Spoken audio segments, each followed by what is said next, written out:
বয়স টপকে গেছে প্রায় 30, পাইনি এখনো মনের মতো কোনো সঙ্গী। কি আর করা যাবে, টাইটানিক পোজ একা একাই দিচ্ছি, এটাই আমার কাছে অনেক কিছু।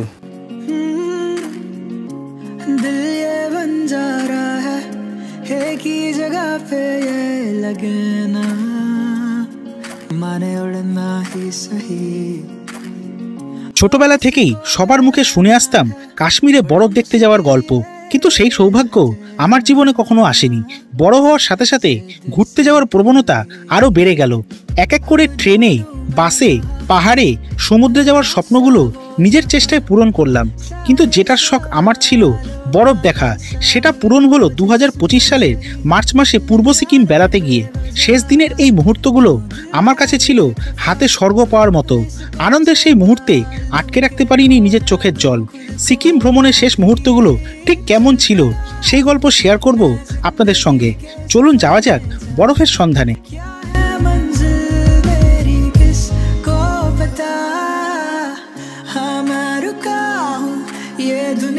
चल रही हो जैसे हवा के संग मैं उड़ू लापता, जो मेरा है ये फैसला तो आंखें भरी क्यों जाने। Good morning. ইস্ট সিকিম ভ্রমণের পঞ্চম পর্বে আপনাদের সবাইকে জানাই স্বাগত। এই মুহূর্তে আমি দাঁড়িয়ে রয়েছি 9400 ফুট উচ্চতায় জুলুকে, রয়েছি আমাদের হোমস্টেতে।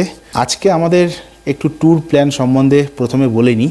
আজকে আমাদের গন্তব্য হচ্ছে জুলুক থেকে গ্যাংটকের উদ্দেশ্যে। আজকে দেখে নেব বেশ কিছু নাম করা সাইট সিন, যেমন থাম্বি ভিউ পয়েন্ট, বাবা মন্দির, ছাঙ্গুলে, নাথুলা। যদি পরিস্থিতি ঠিক থাকে তবেই আমরা যেতে পারবো, না হলে নয়। তবে নাথুলা কিন্তু আমাদের প্যাকেজের মধ্যে নেই, আলাদা করে ড্রাইভার সাহেবকে টাকা দিয়ে পারমিট করতে হয়।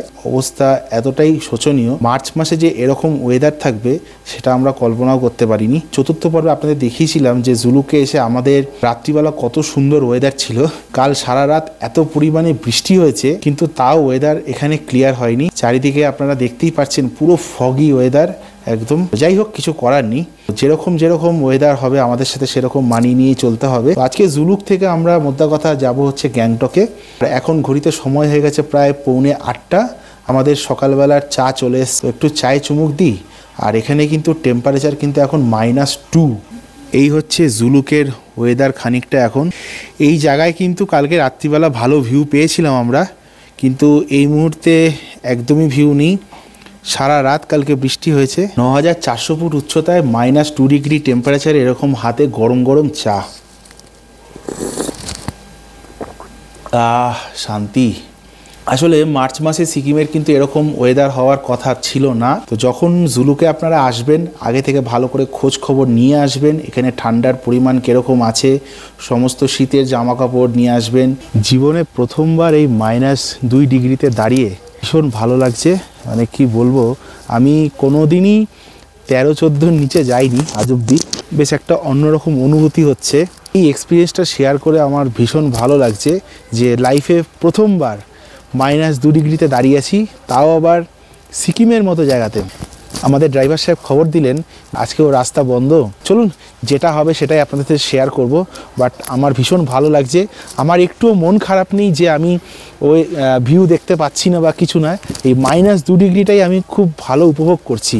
চলুন, ব্রেকফাস্টে দেখা হচ্ছে। সকালবেলা চলে এসছে এরকম গরম গরম ম্যাগি আর এরকম ডিমের অমলেট করে পেঁয়াজ করে একটা ভুজিয়া মতো বানিয়ে দিয়েছে। তো ম্যাগি খাই আর ডিম খাই। আর একটা কথা বলে রাখি, আমাদের প্যাকেজে আমরা একটু বেশি নিয়েছি, 1 প্যাকেট ম্যাগি এক্সট্রা নিয়েছি আর ডিমটা এক্সট্রা নিয়েছি।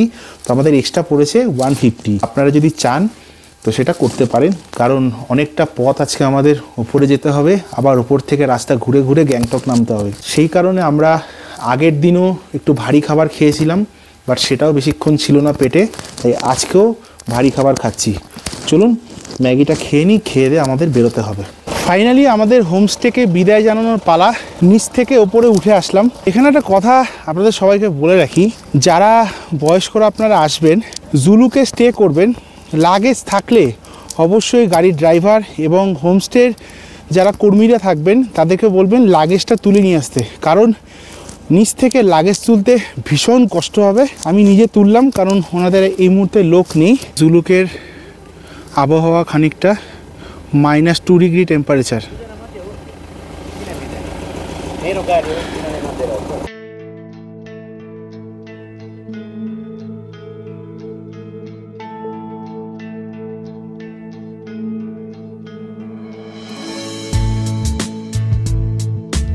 জুলুকে সোনাখারি হোমস্টে থেকে বেরিয়ে এই মুহূর্তে আমরা এসে দাঁড়িয়েছি গানেক ভিউ পয়েন্টে। চারিদিকে পুরো একদম মেঘে ঢেকে আছে, বরফ বলতে এখানে এই যে ছিটে ছিটে বরফ দেখা যাচ্ছে। আর চারিদিকে দেখতে পাচ্ছি পুরো নোংরা করে রেখেছে পরিবেশটাকে, বিয়ারের বোতল খেয়ে পুরো ফেলে গেছে। এই জিনিসটা একদমই উচিত নয়, আমার খুবই খারাপ লাগে ব্যাপারটা। খাচ্ছে খাক, কোনো অসুবিধা নেই, বাট সেটা ডাস্টবিনে ফেলাটাই সব থেকে হয়তো বেটার হবে। এই হচ্ছে কিছুটা ভিউ, এদিকে ছাট ছাট বরফ পড়ে রয়েছে, টুকরো টুকরো বরফ।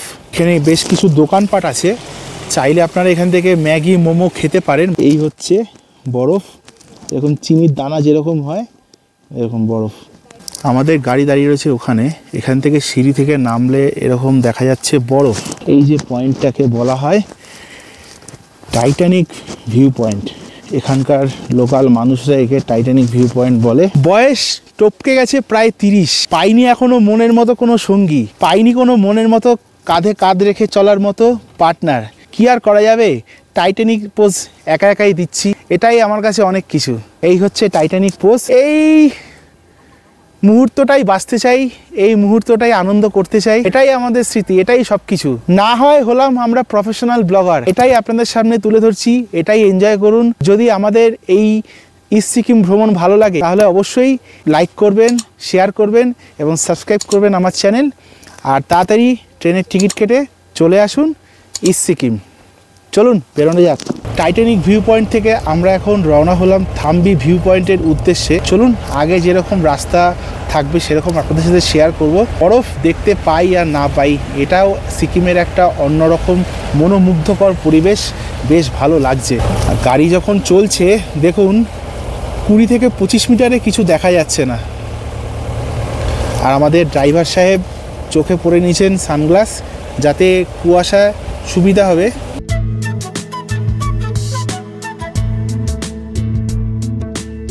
আপনারা অনেকে শুনেছেন জুলুকে রয়েছে জিগজ্যাগ রাস্তা, যাকে বলা হয় silk route.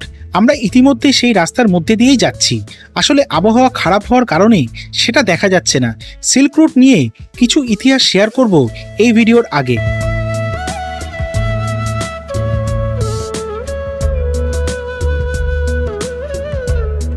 Titanic view point থেকে এই মুহূর্তে আমরা চলে এসেছি থাম্বি ভিউ পয়েন্ট, যেটা আসার সময় আপনাদেরকে দেখালাম।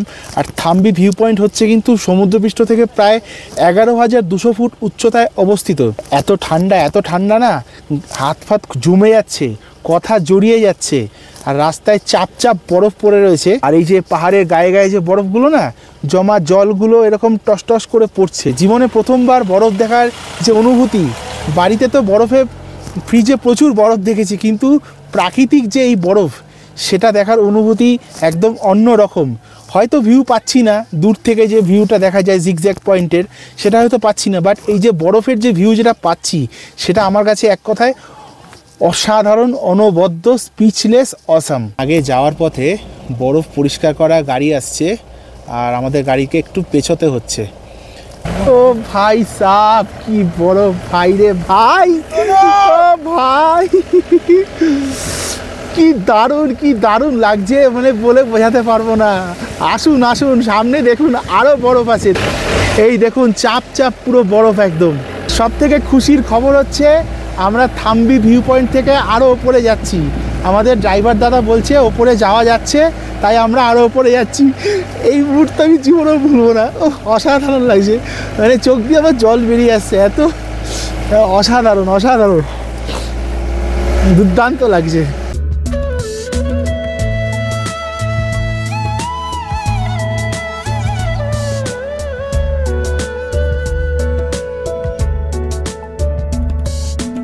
জীবনে প্রথমবার 2021 সালে সিকিমে এসে 12,561 ফুট উচ্চতায় উঠেছিলাম। এবার জুলুকে এসে সেটা 12,600 ফুট অব্দি আসতে পেরেছিলাম। সেই জায়গার নাম ছিল লুংথুং। তাছাড়া জীবনে প্রথমবার বরফে পা রাখতে পেরে ভীষণ খুশি ছিলাম। সেদিন কোনো কারণে বেশ কিছু মুহূর্ত কথাগুলো রেকর্ড হয়নি। লুংথুংকে বলা হয় শিবা সানরাইজ পয়েন্ট। 2007 সালে জুলুক গ্রামের বাসিন্দা গোপাল প্রধান ও দাওয়া শেরপা এই জায়গার আবিষ্কার করেন। বেশ কিছু বছর পরে এখানে ঘুরতে আসা এক পর্যটক কাঞ্চনজঙ্ঘার পেছন থেকে ভগবান শিবের ছায়া দেখতে পান। সেই থেকে এই জায়গার নাম হয় শিবা সানরাইজ পয়েন্ট।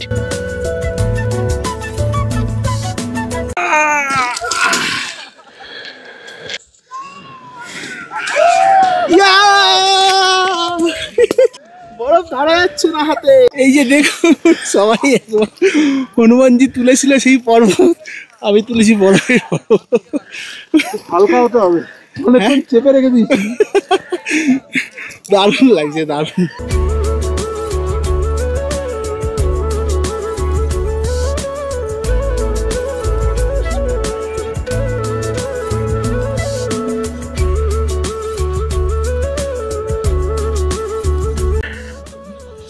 জাস্ট ফাটাফাটি ফাটাফাটি, অসাধারণ অসাধারণ। প্রায় অনেকক্ষণ এখানে আনন্দ করলাম, বরফ নিয়ে একটু খেলাধুলা করলাম, বেশ ভালো লাগলো।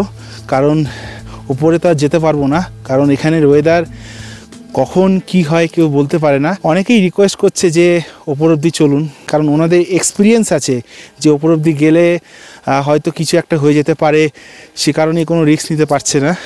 আর উপরে কিন্তু স্নোফল হচ্ছে, একটু ওপরে গেলেই হচ্ছে লক্ষ্মী চক, সেই কারণে কোনো রিস্ক নিলাম না আমরাও। তো এখান থেকে আমরা এবার রিটার্ন করব। কেমন লাগলো এই জায়গাটা অবশ্যই কমেন্ট সেকশনে কমেন্ট করে জানাবেন। এই জায়গাটার নাম হচ্ছে কিন্তু লুংথুং।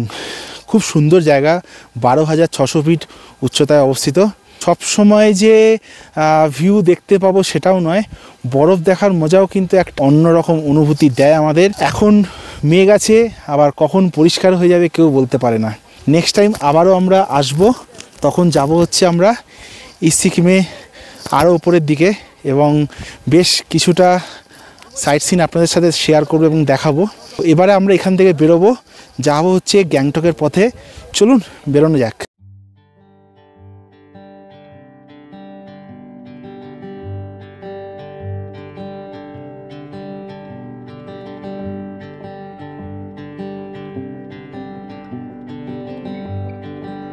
আমরা লুংথুং ভিউ পয়েন্ট থেকে তাড়াতাড়ি বেরিয়ে আসলাম যে গ্যাংটক যাব বলে। যাওয়ার পথে এখানেই লুংথুং ভিলেজ আছে, যে ভিলেজের সামনে একটা গাড়ি খারাপ হয়ে পড়ে রয়েছে। গাড়িটা এমন জায়গায় খারাপ হয়েছে তার জন্য সমস্ত গাড়ি আটকে আছে।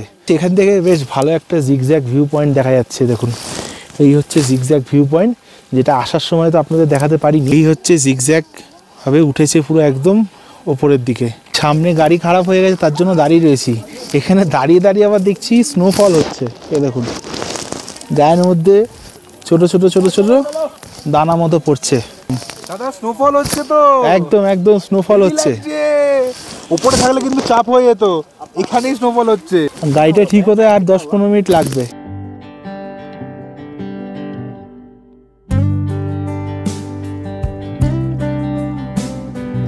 সিল্ক রুট, যা সিল্ক রোড নামেও পরিচিত, খ্রিস্টপূর্ব 2য় শতাব্দী থেকে অষ্টাদশ শতক পর্যন্ত এশিয়ার উপমহাদেশীয় অঞ্চলগুলোর মধ্যে দিয়ে পূর্ব ও পশ্চিম এশিয়া, ইউরোপ ও ভূমধ্যসাগরীয় অঞ্চলকে সংযুক্ত করে এই অঞ্চলগুলির মধ্যে অর্থনৈতিক, সাংস্কৃতিক, রাজনৈতিক এবং ধর্মীয় একটি প্রাচীন বাণিজ্য পথ, যেটা প্রায় 6500 কিলোমিটার অবধি দীর্ঘ।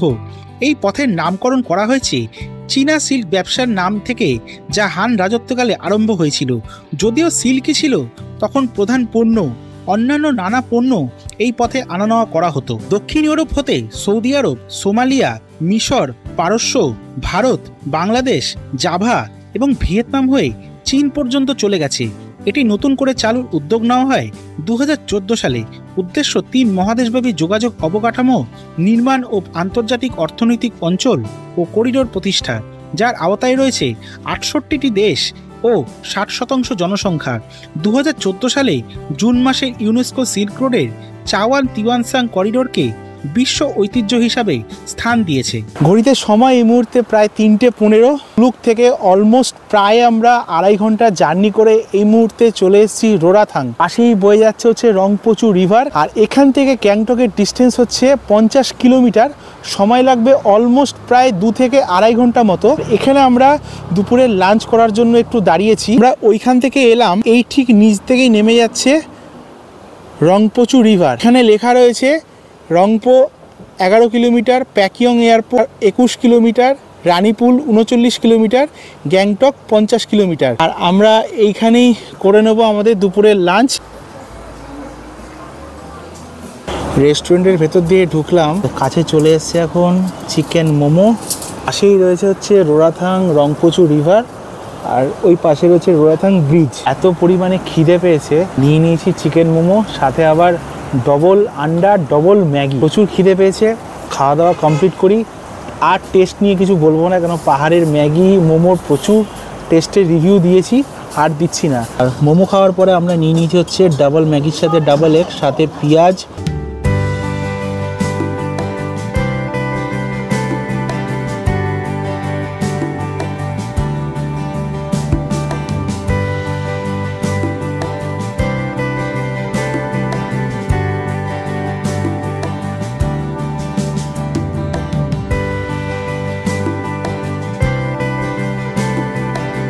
বাইরে এত জোরে বৃষ্টি হচ্ছে, মানে কি বলবো, বলার কিছুই নেই। গ্যাংটক ঢুকলাম আমরা বৃষ্টি মাথায় করে।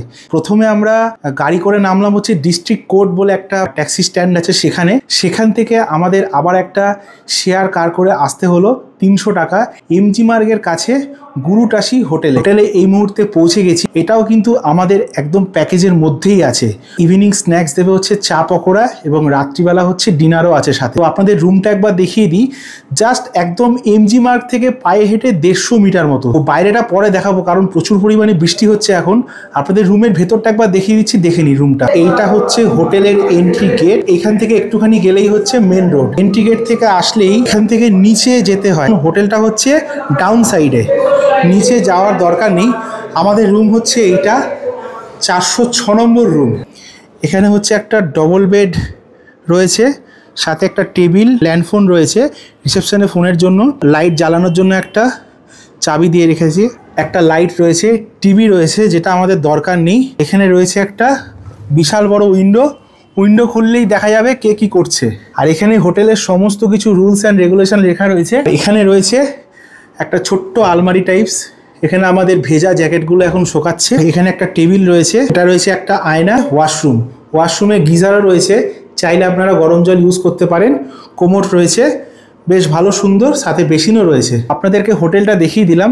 জাস্ট এমজি মার্গ থেকে পায়ে হেঁটে 150 মিটার মতো। এখন আমাদের এই 7টার মধ্যে ইভিনিং স্ন্যাক্স আসবে, আর রাত্রিবেলা 8:30 থেকে 9:30 মধ্যে ডিনার দেওয়া হয়। আর আমরা যে আজকে জুলুক থেকে উল্টো রুটে রংলি হয়ে প্যাকিয়ং হয়ে গ্যাংটকে এলাম, এর জন্য ড্রাইভার সাহেবকে আমাদের 2000 টাকা এক্সট্রা দিতে হচ্ছে। আর যদি আমরা কুপুপ হয়ে নাথাং ভ্যালি হয়ে আমরা গ্যাংটক আসতাম, তাহলে কিন্তু আমাদের কোনো রকম এক্সট্রা পে করতে হতো না, কারণ বরফের কারণে রাস্তা উপরে বাবা মন্দিরে বন্ধ হয়ে রয়েছে। সেই কারণেই আমাদের ঘুরপথে আসতে হলো।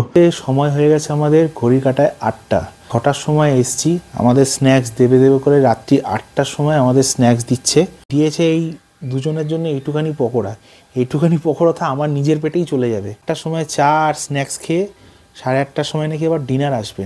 চলুন চা আর স্ন্যাক্স দিয়ে ডিনার করে যাই একটু এমজি মার্গের দিকে, যেটুকু হয় আপনাদের ভিউ দেখাবো। হোটেলে চা এবং ঠান্ডা পকোড়া খেয়ে এই মুহূর্তে আমরা চলে এসেছি রোডে। এই হচ্ছে এমজি মার্গ যাওয়ার রাস্তা, আর এখান থেকে আমাদের হোটেলটা আপনাদের একবার দেখিয়ে দিচ্ছি। দেখুন, আমাদের গাড়ি নামিয়েছিল ঠিক এই দিকটায়, আর এইটা হচ্ছে এমজি মার্গ যাওয়ার রাস্তা। এখান থেকে একটা ব্রিজ কানেক্ট করা আছে, আর এই রাস্তা থেকে কিছুটা চলে গেলে এই পথ ধরে এটা হচ্ছে আমাদের গুরুতাশি হোটেল। ঠিক এইখান দিয়ে যেতে হয়, একদম ইজি।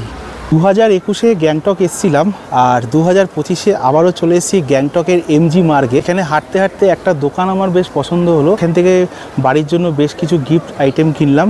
তো আপনাদের দোকানটা দেখিয়ে দিচ্ছি, যখন আপনারা আসবেন গ্যাংটক এমজি মার্গে এই দোকান থেকে কিন্তু গিফট আইটেম কিনতে পারেন।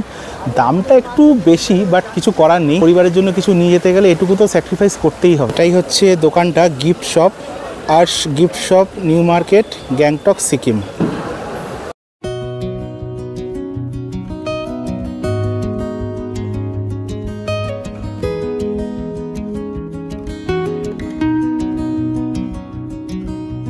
আমি যখন 2021-এ এমজি মার্গ এসেছিলাম তখন যতটা পরিষ্কার দেখেছিলাম, আজকে 2025-এ ঠিক ততটাই পরিষ্কার আছে, একটুও কিন্তু চেঞ্জ হয়নি। কোনো জায়গাতে একটু নোংরা পড়েনি, কোনো জায়গাতে প্লাস্টিক, গুটকা, থামস আপের বোতল কিচ্ছু পড়েনি।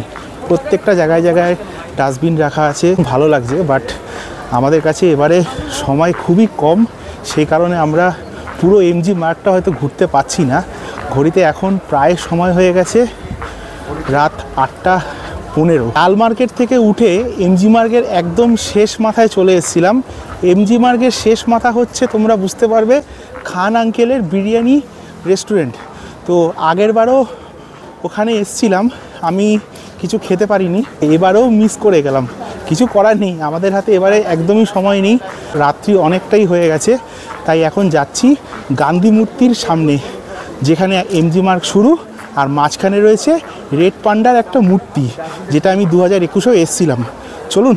ভারতের সিকিম রাজ্যের রাজধানী গ্যাংটক সমুদ্রপৃষ্ঠ থেকে প্রায় 5,410 ফুট উচ্চতায় অবস্থিত। হিমালয়ের উচ্চ শিখরে অবস্থিত হওয়ার পাশাপাশি সারা বছর ধরেই মৃদু নাতিশীতোষ্ণ জলবায়ু থাকায় গ্যাংটক সিকিমের প্রধান পর্যটন কেন্দ্র হয়ে দাঁড়িয়েছে। এছাড়াও বিশ্বের তৃতীয় সর্বোচ্চ পর্বতশৃঙ্গ কাঞ্চনজঙ্ঘার পরিষ্কার দৃশ্য এই গ্যাংটক থেকেই দেখতে পাবেন। হাতে সময় নিয়ে অবশ্যই গ্যাংটক শহরটা ঘুরে দেখুন। রয়েছে Lasa waterfalls, Banjhakri waterfalls, Tashi view point, Hanuman Tok, Ganesh Tok, Enchey monastery, ropeway, আরও অনেক কিছু। এছাড়া এই শহর আমাকে সবসময় মুগ্ধ করেছে, তাই ভবিষ্যতে বারবার আসব এবং আপনাদের সামনে গ্যাংটককে ঠিক এইভাবেই তুলে ধরব।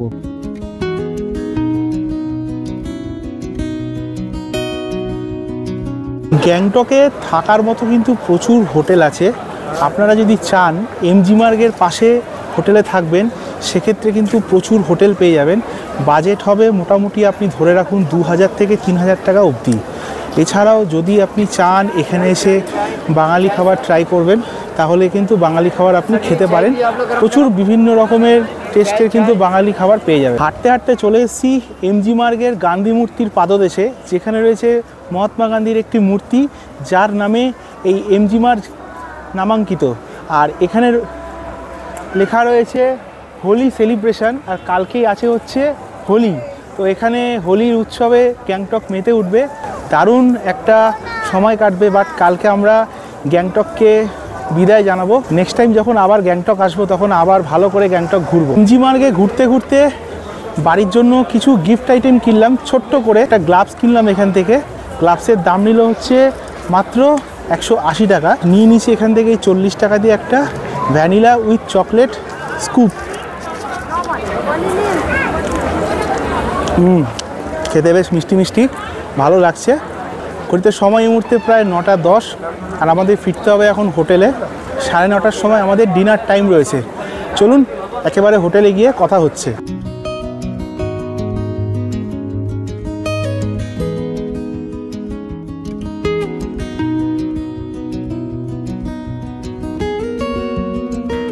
সময় মুহূর্তে ঘড়ি কাটায় রাত 10টা। আমরা চলে এসেছি আবার হোটেলে। হোটেলে আমাদের খাবারের সময় ছিল 9:30, অলরেডি আমরা 9:30 ক্রস করে গেছি।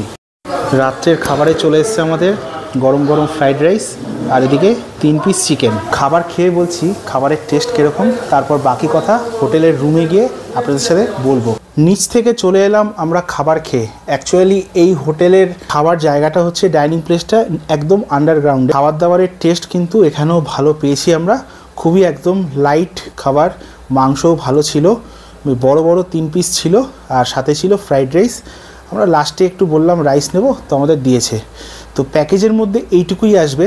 যদি আপনারা প্যাকেজের বাইরে নিতে চান সেক্ষেত্রে কিন্তু আপনাদেরকে এক্সট্রা পে করে সেটা নিতে হবে। আজকে আপনাদের জুলুক থেকে গ্যাংটক অবধি টোটাল ভিডিওটা দেখালাম। ইস্ট সিকিম ভ্রমণের এই 5টা পর্ব আপনাদের কেমন লাগলো? হ্যাঁ জানি অবশ্যই আপনাদের মনে একটা প্রশ্ন আছে, 5 দিন তো ঘুরলাম, খরচা কত হলো, ইস্ট সিকিম ভ্রমণের আমাদের কত কি খরচা হলো, এই নিয়ে ডিটেলস একটা ভিডিও আসবে, যেখানে আমি ইস্ট সিকিম ভ্রমণের খরচ ছাড়াও ইস্ট সিকিম আপনারা কিভাবে আসবেন, কলকাতা থেকে এনজিপি কিভাবে আসবেন, কোন সংস্থার সাথে আমরা ট্যুর করেছি এবং যাবতীয় খুঁটিনাটি তথ্য থাকবে ইস্ট সিকিম ভ্রমণের ট্যুর গাইডে।